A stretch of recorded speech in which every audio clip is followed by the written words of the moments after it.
ஆகின்ற தன்மையில் அக்கணி கொன்றையன்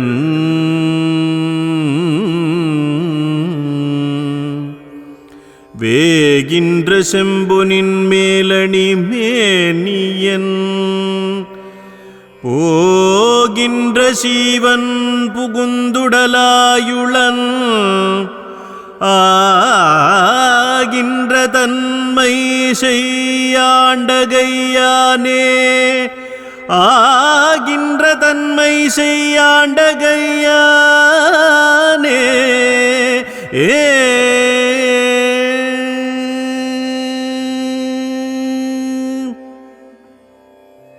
உருத்திராக்க மாலையும் கொன்றைப்பூ மாலையும் அணிகின்ற தகதக என மின்னும் உருக்கி ஓடவிடப்பட்ட செம்பொன்னை காட்டிலும் அழகாக விளங்குகின்ற திருமேனியை உடையவனும் உலகத்தை உருவாக்க வேண்டுமென்ற பெருவிருப்பத்தையும் கொண்டவனான இறைவன் உயிர் வாழும் செம்மையான உடலையும் வழங்கினான். உடலுக்குள் சிவமாகவும் திகழ்கின்றான்.